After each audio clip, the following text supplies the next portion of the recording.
विद्यार्थी मित्रांनो, हीट चॅप्टरमधलं आणखीन एक न्यूमेरिकल आपण पाहणार आहोत. मी प्रश्न वाचतोय.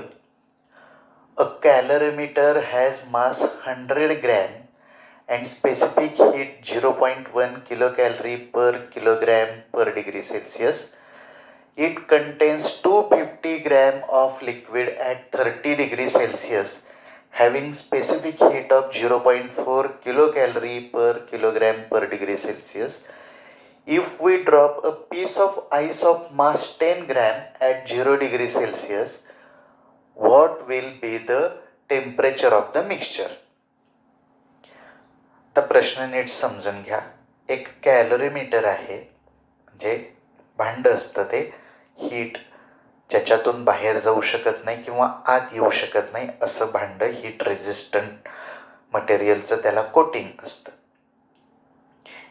ह्या कॅलरीमीटरचं मास आहे 100 ग्रॅम्स आणि त्या कॅलरीमीटरचं जे मटेरियल आहे, जो काही धातू वापरलाय, त्याची स्पेसिफिक हीट किती आहे? 0.1 kilo calorie per kilogram per degree Celsius. ह्या कॅलरीमीटरच्या बाबतीत आपणाला 3 गोष्टी माहीत असणं गरजेचं आहे. पहिलं म्हणजे तिचं मास, त्यानंतर स्पेसिफिक हीट आणि तिसरी गोष्ट म्हणजे टेम्परेचर. आता इथं टेम्परेचरचा स्पष्ट उल्लेख नाही, परंतु त्या कॅलरीमीटरमध्ये जे काही लिक्विड वापरलेलं असतं त्या लिक्विडचं टेम्परेचर आणि कॅलरीमीटरचं टेम्परेचर सेमच असतं. त्यामुळं आता लिक्विडचं टेम्परेचर दिलेलं असेल तर तेच कॅलरीमीटरचं पण आपण समजणार आहोत. It contains 250 gram of liquid. कॅलरीमीटरमध्ये लिक्विड आहे, किती आहे? 250 ग्रॅमचं लिक्विड आहे. At 30 degree Celsius. आता हे 30 डिग्री सेल्सिअस काय झालं? त्या लिक्विडचं टेम्परेचर, पण हेच आपल्या कॅलरीमीटरचं टेम्परेचर पण आपण घेणार आहोत. ओके, आता पुढं काय म्हटलंय? त्या लिक्विडची स्पेसिफिक हीट कॅपॅसिटी पण दिली पाहिजे. प्रत्येक पदार्थाच्या 3 गोष्टी माहीत पाहिजेत: मास, स्पेसिफिक हीट आणि टेम्परेचर. इथं या लिक्विडचं मास माहिती आहे, टेम्परेचर सांगितलंय आणि पुढं म्हटलंय having specific heat of 0.4 kilo calorie per kilogram per degree Celsius. Okay, आता पुढं काय केलंय? If we drop a piece of ice. आता या लिक्विडमध्ये आम्ही बर्फाचा एक तुकडा टाकणार आहोत. Of mass 10 gram. आता बर्फाच्या बाबतीत पण 3 गोष्टी माहीत पाहिजेत: मास, स्पेसिफिक हीट आणि टेम्परेचर. मास दिलेला आहे 10 ग्रॅम. ॲट 0 डिग्री सेल्सिअस म्हणजे टेम्परेचर पण दिलेलं आहे. आणि स्पेसिफिक हीट कॅपॅसिटी जी वॉटरची असते तीच आईसची पण असते. स्पेसिफिक हीट कॅपॅसिटी किती असते वॉटरची? 1 calorie per gram per degree Celsius. आता प्रश्न काय विचारलाय? What will be the temperature of the mixture. या सगळ्या मिक्सचरचं नंतर टेम्परेचर किती होईल? पहा, कॅलरीमीटर आणि त्याच्यामध्ये असणारं लिक्विड याचं टेम्परेचर आहे 30 डिग्री आणि त्याच्यात तुम्ही 0 डिग्रीचा बर्फ टाकलाय. काय होईल? आईसचं टेम्परेचर वाढायला लागेल आणि कॅलरीमीटर आणि लिक्विड यांची हीट कमी व्हायला लागेल, टेम्परेचर कमी व्हायला लागेल. यात कोण टेम्परेचर हीट घेईल? आईस. आईसला उष्णता मिळणार आहे कोणाकडून? कॅलरीमीटर आणि लिक्विड यांच्याकडून. म्हणजे इथं हीट गेन कोण करणार आहे? आईस. आणि हीट लूज कोण करणार आहे? कॅलरीमीटर आणि लिक्विड. ओके, आपण आता हे एक्झाम्पल व्यवस्थित लिहिणार आहोत. सोडवण्यासाठी पहिल्यांदा गिव्हन क्वांटिटीज व्यवस्थित लिहायच्या. ही गणितं 3 मार्कांची आहेत, त्यामुळं थोडंसं सविस्तर लिहिणं आवश्यक आहे. प्रत्येक क्वांटिटीचा व्यवस्थित उल्लेख करा. गिव्हनमध्ये बघा, mass of calorimeter MC is equal to 100 gram, specific heat of calorimeter CC, हे पायातलं C for calorimeter, 0.1 kilo calorie per kilogram per degree Celsius. आता आपल्या सगळ्या क्वांटिटीज या CGS मध्ये आहेत आणि हे SI युनिटमध्ये. आपण याला कन्व्हर्ट करू. आता यात गंमत अशी आहे की किलो कॅलरी पर किलोग्रॅम, या दोन्हीतलं किलोला किलो कॅन्सल होतं आणि कॅलरी पर ग्रॅम राहतं, व्हॅल्यूमध्ये चेंज होत नसतो. Okay, kilo calorie per kilogram आणि कॅलरी पर ग्रॅम यामध्ये दोन्हीचं किलो आणि किलो कॅन्सल होतं. 1 किलो म्हणजे 1000, 1000ला 1000 कॅन्सल होत असतं, त्यामुळं ॲक्च्युअल व्हॅल्यूमध्ये चेंज होत नाही. Temperature of calorimeter TC is equal to 30 degree. कॅलरीमीटरचं टेम्परेचर इथं दिलेलं नाही डायरेक्टली, पण कॅलरीमीटरमधल्या लिक्विडचं टेम्परेचर 30 डिग्री आहे, म्हणून आपण कॅलरीमीटरचं टेम्परेचर पण 30 घेणार आहोत. ओके, ही व्हॅल्यू कुठून आली कळलं? Mass of liquid ML is equal to 250 gram, specific heat of liquid CL is equal to 0.4 kilo calorie per kilogram per degree Celsius, म्हणजेच 0.4 calorie per gram per degree Celsius. हे कळलं? Unit इथलं change जरी झालं तरी actual व्हॅल्यूत का फरक पडणार नाही, लक्षात येत आहे? त्यानंतर टेम्परेचर ऑफ लिक्विड, लिक्विडचं टेम्परेचर 30 डिग्री सेल्सिअस त्यांनी दिलेलं आहे. त्यानंतर mass of ice MI 10 grams, specific heat of ice, specific heat वॉटरची किंवा आईसची तेवढीच असते, 1 calorie per gram degree Celsius. Temperature of ice त्यांनी दिलेलं आहे 0 डिग्री सेल्सिअस. आता ह्यात एक व्हॅल्यू त्यांनी दिलेली नाही पण आपल्याला घेणं गरजेचं आहे, ती म्हणजे latent heat of ice, latent heat of melting of ice. जेव्हा आईसचं मेल्टिंग होत असतं तेव्हा वॉटरमध्ये कन्व्हर्जन होतं, पण टेम्परेचर बदलत नसतं. टेम्परेचर कॉन्स्टंट असताना आईसचं वॉटर होण्यासाठी जी हीट लागते ती असते latent heat. Latent heat of melting of ice L melt is equal to 80 calorie per gram. Okay, find out काय करायचं आहे? Temperature of mixture. त्या सगळ्या मिक्सचरचं टेम्परेचर किती होईल त्याला आपण T हे अक्षर मानूयात.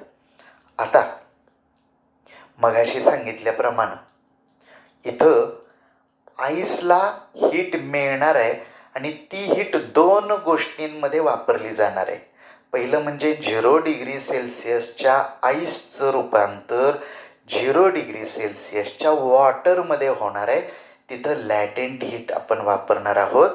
आणि दुसरी गोष्ट काय, 0 डिग्री सेल्सिअसच्या वॉटरचं रूपांतर, आता मिक्सचरचं टेम्परेचर किती होणार ते माहीत नाही, आपण T डिग्री म्हणलंय, मग 0 डिग्रीपासून T डिग्री सेल्सिअसपर्यंत जे टेम्परेचर वाढणार आहे त्यासाठी हीट वापरली जाणार आहे. असे दोन प्रकारे हीट वापरली जाणार आहे आईसकडून.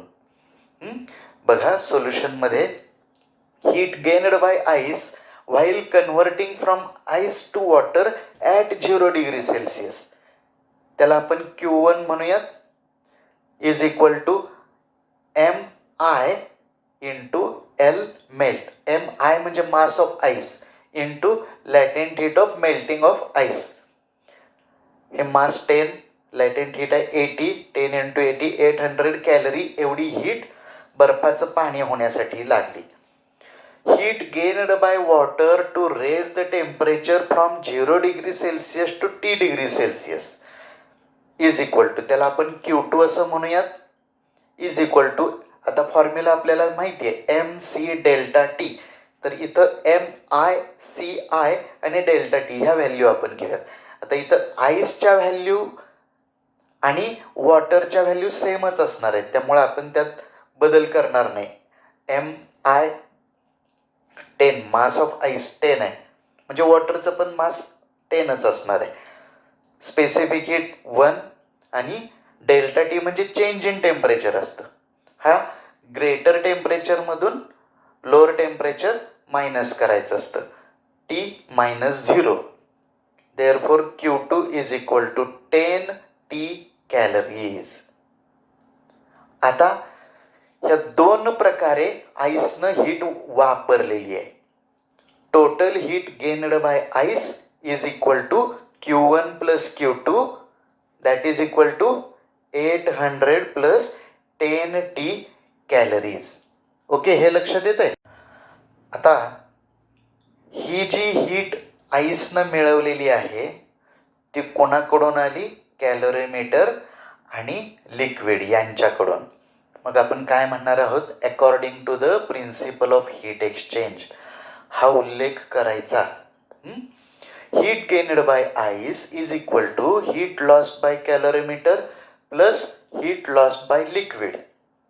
आता तुम्ही हे एक्झाम्पल सोडवताना सेपरेट व्हॅल्यू आधी काढू शकताय. हीट लॉस्ट बाय कॅलरीमीटर त्याचं कॅल्क्युलेशन करा, हीट लॉस्ट बाय लिक्विड त्याचं कॅल्क्युलेशन करा आणि मग ह्या डायरेक्ट व्हॅल्यू ठेवल्या तरी चालतील, किंवा मी आता इथं सोडवलंय त्याप्रमाणे केलं तरी चालू शकतंय. हीट गेनड बाय आईस आपण आताच व्हॅल्यू काढली 800 plus 10T. Heat lost by calorimeter, आता इथं आपण MC डेल्टा टी हा फॉर्म्युला वापरणार आहोत. कॅलरीमीटरसाठी MCCC delta TC plus heat lost by liquid त्याचा formula MLCL delta TL, L for liquid. Okay, value put करूयात. मास ऑफ कॅलरीमीटर 100 होतं, त्याची स्पेसिफिक हीट कॅपॅसिटी 0.1 आणि चेंज इन टेम्परेचर. आता कॅलरीमीटरचं किंवा लिक्विडचं दोघांचंही टेम्परेचर किती होतं? 30 डिग्री, आणि ते कमी होत होत किती झाले? T. म्हणून चेंज इन टेम्परेचर 30 - T असं आपण घेणार आहोत. त्यानंतर mass of liquid 250, specific heat 0.4 आणि चेंज इन टेम्परेचर 30 - T. इथं 100 इंटू 0.1 म्हणजे 10 उत्तर आलं. हा ब्रॅकेट तसाच ठेवलाय, प्लस हे 25 चोक 100 आणि वरचा 0 दिला तर 1000 होईल, परंतु हे 0.4 आहे, 4 नाही. 250 गुणिले 4 केलं तर 1000 येईल, पण पॉईंट नंतर एक घर आहे म्हणून आपण 1 0 कट करतोय, त्यामुळं आन्सर 100 येईल. 250 गुणिले 0.4 100 येईल आणि 30 - T तसंच. आता आपण ब्रॅकेट सॉल्व करूयात. 10 into 30 300 minus 10T plus 100 into 30 3000 minus T, हे 100 into T minus 100T. Okay, आता ह्या व्हॅल्यू 3000 आणि 300 3300 आणि मायनस 10T मायनस 100T मिळून झाले मायनस 110T. ओके, हे कळतंय. आता नेक्स्ट स्टेपमध्ये हे इकडचं तसंच राहिलंय. आता नेक्स्ट स्टेपमध्ये आपण काय करू? हे मायनस 110T आहे त्याला आपण तिकडं पाठवूया. हे मायनसचे इकडं जाईल, प्लस होईल, आणि इकडचं 800 आहे ते इकडं घेऊन येऊया, ते होईल मायनस. बरोबर, हे किती झाले? 10 आणि 110 120T आणि 3300 वजा 800 2500. ह्या 120ला आता इकडं आणण्यासाठी भागावं लागेल. बरोबर, 2500 भागिले 120 00 उडेल, 250ला 12 भागा. 12चा हा भागाकार तुम्ही कच्चं कॅल्क्युलेशन करून घ्या. 20.8 इतकं उत्तर येईल. पण पूर्ण वाक्यात उत्तर लिहायला विसरू नका, अर्धा मार्क त्यासाठी असतो. The temperature of the mixture, the final temperature of the mixture will be 20.8 degree Celsius. Okay, तर हे एक्झाम्पल तुम्ही वहीत व्यवस्थित लिहून घ्या. पूर्ण वाक्यात उत्तर लिहायला विसरू नका. ऐनवेळी तुम्ही घाईत ते लिहायला विसरू शकता आणि तेवढ्यासाठी अर्धा मार्क गमावून बसू शकता. जेव्हा तुमचा पेपर 40पैकी 40चा असेल आणि मग तुमचे मार्क कमी करण्यासाठी मॉडरेटर, चीफ मॉडरेटर त्यावरती विचार करतील, तेव्हा कुठल्या कारणासाठी मार्क कमी होईल ते सांगता येत नाही. ओके, त्यामुळे कुठलाच चान्स देऊ नका. ठीक आहे.